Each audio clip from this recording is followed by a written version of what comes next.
আমরা সলিডওয়ার্কস এর ভিতরে 2D এবং 3D এনভায়রনমেন্টে বিভিন্নভাবে কিভাবে কার্ভ বিভিন্ন ওয়েতে তৈরি করা যায় আমরা দেখেছি। এখন আমি আরেকটা ওয়ে দেখাবো। এই ওয়েতে আপনারা কার্ভ তৈরি করতে পারবেন। এখানে দেখেন উপরে কার্ভস যে অপশনটা আছে, এটার ভিতরে কার্ভ থ্রো XYZ পয়েন্ট, এটা যে অপশন আছে, এটা যদি আমি এনেবল করি, দেখেন এখানে একটা নতুন উইন্ডো বার ওপেন হয়েছে। এইখানে আপনি কার্ভ দুইভাবে তৈরি করতে পারবেন। একটা হলো এখানে যে XYZ পয়েন্ট দেখতে পাচ্ছেন, এইগুলোতে ইনপুট দিয়ে আপনি তৈরি করতে পারবেন কার্ভ। সেকেন্ড হলো আপনি একটা এক্সেলে একটা ফাইল তৈরি করে সেটা আপনি টেক্সটে ট্রান্সফার করে এইখানে ইনপুট দিলে আপনার তৈরি হবে। আমি দুইটাই দেখাচ্ছি। প্রথমে এটা দেখাই। সাপোজ আমি এখানে কিছু ডাটা যদি আমি দিই, প্রথমটাতে 10,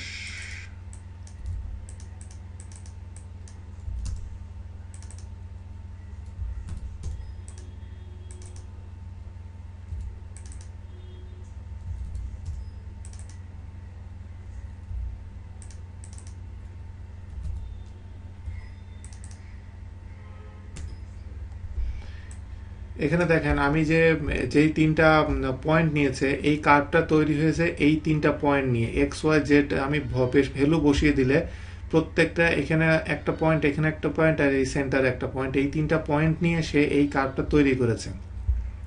এইভাবে আমি ম্যানুয়ালি আলাদা পয়েন্ট ইনপুট দিয়ে আমি কার্ভটা তৈরি করতে পারবো। এটা একটা ওয়ে। আর একটা ওয়ে হলো আমি ব্রাউজে যে আমি যদি টেক্সট ফাইল ইনপুট দিই তাহলে কার্ভটা তৈরি হবে।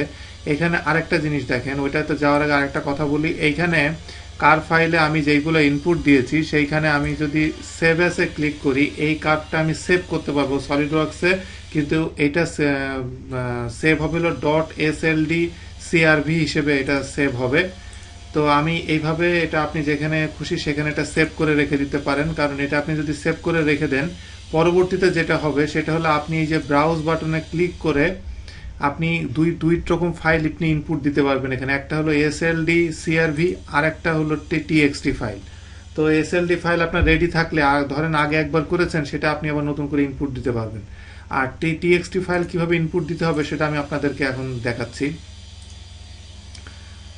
প্রথমে আমাদেরকে একটা এক্সেল ফাইল তৈরি করতে হবে। এখানে এক্সেল ফাইল, সাপোজ আমি একটা এক্সেল ফাইল তৈরি করছি।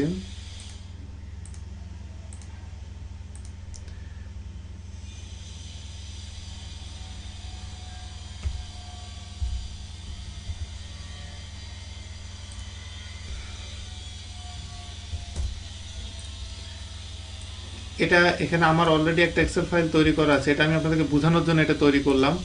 এখানে সাপোজ আমি দুইটা রো তৈরি করেছি। এই দুইটা রো বা তিনটা রো, আমার এখানে তিনটা রো লাগবে, আর একটা রো তৈরি করে নেবেন।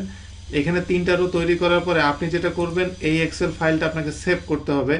এখানে সেভ আছে যে আপনি এটা টেক্সট ফাইলে এটা সেভ করবেন, কিন্তু কাজটা করবেন আপনি এক্সেলে টেক্সট ফাইলে দিয়ে আপনি একটা নাম দিয়ে এটা সেভ করবেন, দিলে এটা সেভ হয়ে যাবে।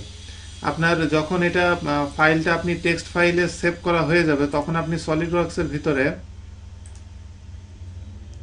এইখানে আপনি দেখেন আমি কার্ভ থ্রো XYZ পয়েন্ট যেটা, সেখানে আমি ব্রাউজে ঢুকে এইখানে টেক্সট ফাইল যে অপশনটা এখানে দিলে আমি একটা ফাইল রেডি করে রেখেছি AAA যে নামে। তো এইখানে আমি এটা যদি ওপেন দিই, দেখেন এইখানে এটা বড় করা যায় না। এখানে দেখেন আমি 20টা পয়েন্ট দিয়েছি র্যান্ডমলি, এবং এই পয়েন্টগুলো একটা একটার সাথে রিলেটেড। তো এইটা দেওয়ার পরে আমি যদি ওকে দিই, এখানে একটা পয়েন্ট তৈরি, একটা কার্ভ তৈরি হয়েছে। এই কার্ভটা অনেকটা হালকা, লাস্টের দিকে হালকা একটু বেঁকে গেছে, বাট বেশিরভাগই হলো স্ট্রেট কার্ভ টাইপের হয়েছে আর কি। তো এইভাবে আপনি আপনার নির্দিষ্ট যদি কোনো পয়েন্ট থাকে, XYZ পয়েন্ট থাকে, এটার মাধ্যমে আপনি এই কার্ভটা অ্যাডভান্স লেভেলের কার্ভ আপনি এইভাবে তৈরি করতে পারবেন।